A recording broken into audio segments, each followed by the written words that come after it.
మా home minister గారి పైన, అనితమ్మ గారి పైన ఎందుకు మీకంత కోపం? నిన్న మీదొక వీడియో చూసా. 2,00,00,000 డీల్ జరిగింది. అనిత ఇన్వాల్వ్ అయ్యారు. అన్నట్టు చేశారు. అసలు ఏ ఆధారాలతో మీరు మాట్లాడతారు? ఇటువంటి డైరెక్ట్ స్టేట్మెంట్ 2,00,00,000 ఆ శ్రీకాంత్ పెరోల్ విషయంలో అనేసి ఎలా మాట్లాడతారు మీరు? పత్రికలో వచ్చిన ఆధారాలు బట్టి మాట్లాడా. అందుకనే మీరు తీసుకోలేదు, మీకు సంబంధం లేదు హ్మ్. అనంటే హ్మ్. హైకోర్టు సిట్టింగ్ జడ్జితో విచారణకి మీరే ఆదేశించండి. హ్మ్. హోంమంత్రిగా ఇదిగో నా మీద హైకోర్టు సిట్టింగ్ జడ్జితో విచారణ చేయించమని చంద్రబాబు నాయుడు గారిని వెళ్ళి మరి అడగొచ్చు కదా. హ్మ్. 2,00,00,000 హోంశాఖలో ఉన్నటువంటి ముఖ్యమైనటువంటి వ్యక్తికి ఇచ్చామనేది పత్రికల్లో వచ్చింది. ఓకే. హోంశాఖ జాయింట్ కార్యదర్శిగా ఉన్నటువంటి ఎవరైతే ఆయన కిషోర్, ఆయన రిజెక్ట్ చేశాడు. ఎవరైతే ఆయన శ్రీకాంత్ పెరోల్ని రిజెక్ట్ చేశాడు.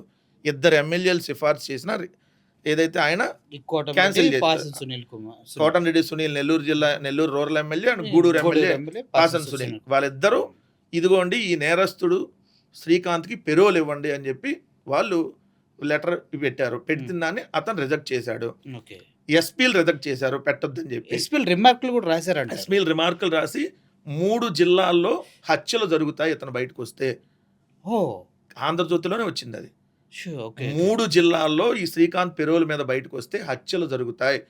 న్యూస్ ఉందా మీ దగ్గర? ఎస్, మీకు నేను ఇప్పుడే చూపిస్తాను. ఆంధ్రజ్యోతిలో వాళ్ళు రాసినటువంటి ఆర్టికల్ కూడా కిలేడి అనేటటువంటిది ఒక టైటిల్ పెట్టి, ఒక్క సెకండ్ మీకు క్లియర్గా అర్థమైద్ది. కాకినే వణికించే కిలాడి, ఆంధ్రజ్యోతి పెట్టినటువంటి హెడ్డింగ్. దీంట్లో చూడండి, ఇక్కడ ఖైదీకి పెరోల్ వెనుక ఆమె, 2 జిల్లాల పోలీసులు, నెల్లూరు సెంట్రల్ జైలు సూపరింటెండెంట్ వద్దన్న యావజ్జీవ ఖైదీకి పెరోల్ రావటాన్ని ఇటీవల ఆంధ్రజ్యోతి బయటపెట్టిన సంగతి తెలిసిందే. ఈ పెరోల్ వెనుక ఉన్నది ఆ మహిళే అని తెలుస్తుంది. ఆమెకు అడ్డుగా ఉన్న 2 వ్యక్తులు లెక్క తేల్చేందుకే జైల్లో ఉన్న ఆ వ్యక్తిని పెరోల్పై బయటకు తీసుకొచ్చినట్టు పోలీసులు అనుమానిస్తున్నారు. ఆ ఖైదీ బయటకు వస్తే 3 జిల్లాల్లో హత్యలు జరిగే అవకాశం ఉందంటూ ఆయా జిల్లాల ఎస్పీలు నివేదికలు ఇచ్చినా ఆ వ్యక్తికి పెరోల్ లభించిందంటే ఆమె ఏ స్థాయిలో చక్రం తిప్పుతుందో అర్థం చేసుకోవచ్చు. ఇది ఆంధ్రజ్యోతి. ఆమె అంటే హోమ్ కాదు మినిస్టర్ అరుణ అరుణ గారు. అరుణ తీసుకొని వచ్చిందని. 2,00,00,000 రూపాయలు 2 కోట్ల రూపాయలు ఇచ్చారు హోంశాఖకు సంబంధించి వస్తుంది. మరి ఎమ్మెల్యేలు కూడా ఇచ్చి ఉండాలిగా, వాళ్ళేం ఊరికే రెఫర్ చేయరుగా. ఎవరు చేయరు. సార్ వాళ్ళకి చెరో కోటాన్ని ఇచ్చారా అని మేము అడుగుతున్నాం. ఇవ్వలేదు అని అంటే మీరు విచారణకి ఆదేశించండి. మీరు నిజంగా నీతిగా నిజాయితీగా ఉంటే ఎస్, హైకోర్టు సిట్టింగ్ జడ్జితో విచారణ చేసి మీరు శుద్ధపూసలాగా బయటికి రావాలి కదా. అసలు ఈ డబ్బులు ఎక్కడే? ఇంత డబ్బులు ఒక వ్యక్తికి పెరోల్ కోసం కోట్లాది రూపాయలు ఖర్చు పెడుతున్నారు అని అంటే బయటకు వచ్చి ఏం చేయడానికి ఖర్చు పెడుతున్నారు? 3 జిల్లాల్లో హత్యలు జరుగుతాయని ఎస్పీలు చెప్పారంటే అసలు ఎవరిని హత్యలు చేయడానికి ఈ ప్రభుత్వం వాళ్ళని బయటకు తీసుకొని వచ్చింది? చంద్రబాబు నాయుడు గారికి కానీ లోకేష్కి కానీ శ్రీకాంత్ పెరోల్ విషయంలో సంబంధం లేకపోతే హైకోర్టు సిట్టింగ్ జడ్జితో విచారణ చేయండి, లేదంటే వాళ్ళకు కూడా సంబంధం ఉందనేది ఖచ్చితంగా. చంద్రబాబు గారిని లోకేష్ గారిని లాగుతున్నారేంటి మరి మీరు? మరి లేకపోతే వాళ్ళకి సంబంధం లేకుండా పెరోల్ గాని వస్తే ఒక్కసారి నా చిన్న క్వశ్చన్. ఇప్పుడు శ్రీకాంత్ అనే వ్యక్తి జీవిత ఖైదు, అతను పెరోల్ వచ్చే అవకాశం లేదు. పెరోల్ ఎప్పుడు రావచ్చు అని అంటే అతను ఇప్పుడు ఎవరైనా వాళ్ళ ఇంట్లో వాళ్ళు చనిపోతేనో ఇంకొకటి అలా ఆ టైంలో వచ్చి ఉంటది. పైగా ఒకసారి ఈయన జైలు నుంచి తప్పించుకుని కూడా పారిపోయాడంట కదా. అసలు ఇతను తెలుగుదేశం కార్యకర్త, పాయింట్ నెంబర్ 1. ఓకే. ఇతను గూడూరులో తెలుగుదేశం కార్యకర్త బిఫోర్ 2009. సో 2010లో ఇతనికి శిక్ష పడింది.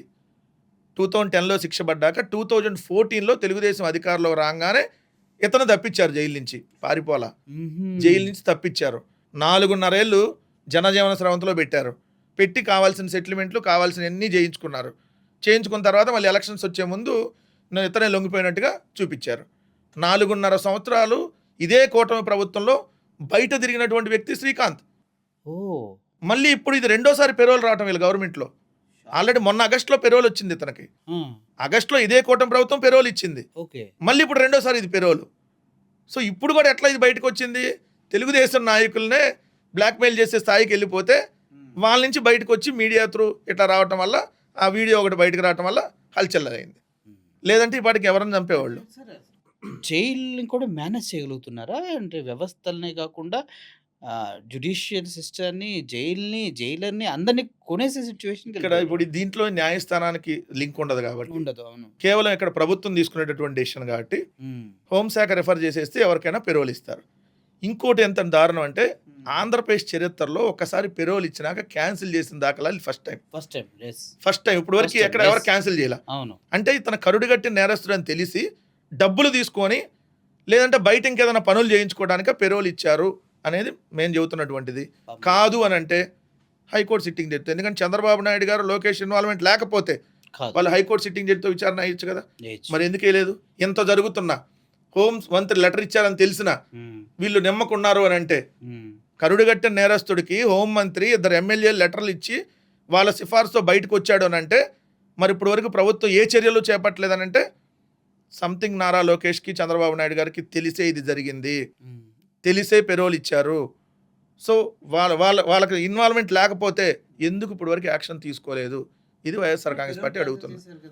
అంటే ఏదన్నా జరిగి ఉంటే ఈ లోపు పెరోల్ క్యాన్సిల్ చేశారు. బట్ డబ్బులు 2 కోట్లు ఇచ్చామని అరుణ గారే చెప్పారు. ఇచ్చింది ఆవిడ డెడ్ స్టేట్మెంట్. డైరెక్ట్ 2 కోట్లు నేను దీనికి ఖర్చు పెట్టాను, హోంశాఖలో ఉన్న ముఖ్యులకు నేను తెచ్చుకున్నాను అని. ఎవరికి ఇచ్చారు 2 కోట్లు? అసలు ఆ 2 కోట్ల డబ్బులు మీకెక్కడై ఆ అమ్మాయిని కూడా లోపలేస్తున్నారు. వేశారు?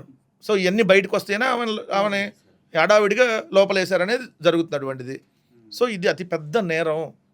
ఆంధ్రప్రదేశ్ రాష్ట్రంలో ప్రజాప్రతినిధులు ఏదైతే ప్రజలకి మంచి చేయాల్సినటువంటి ప్రజాప్రతినిధులు మంచి చేయకపోగా నేరస్తులకు పెరోల మీద బయటకు తీసుకొని వచ్చి ఏదైతే లత్కూరు పనులన్నీ చేపిస్తున్నారని అంటే ఇది అత్యంత తీవ్రమైనటువంటి నేరంగా పరిగణించాలి. ప్రజలు కూడా దయచేసి ఆలోచించాలి. ఎందుకంటే మీ ఎమ్మెల్యేలు, మీ తెలుగుదేశం ఎమ్మెల్యేలు ఎలా ఉన్నారు చూడండి. నేరస్తుల్ని పెరోల మీద బయటికి తెస్తున్నారు డబ్బులు తీసుకొని. సో అంటే ఎట్లాంటి పనులు చేస్తున్నారు మా చూడండి. చంద్రబాబు నాయుడు గారు ఏదైనా అన్యాయం జరిగితే నేరస్తులైతే వాళ్ళకి అదే చివరి రోజు వాళ్ళంతా చూస్తా అంటారు కదా సార్. చెప్పేదానికి చేసేదానికి ఏమన్నా పొంతనుందా చంద్రబాబు నాయుడు గారికి? మీరు చెప్పేది ఏంటి? నేరస్తులు అంతు చూస్తా, ఇక్కడేమో నేరస్తులకు అండగా ఉంటా. ఉమ్, అక్కడేమో టీవీల ముందేమో చంద్రబాబు నాయుడు గారు మాట్లాడేది మీడియా ముందు నేరస్తులు అంతు చూస్తా. ఉమ్. దాని తర్వాత ఆ మీటింగ్ అయిపోగానే ఆ నేరస్తులను బయటికి తీసుకొని వచ్చి అన్ని పనులు చేపించేసేయండి. మరి ఇదే కదా పేరోల్ భాగవతం.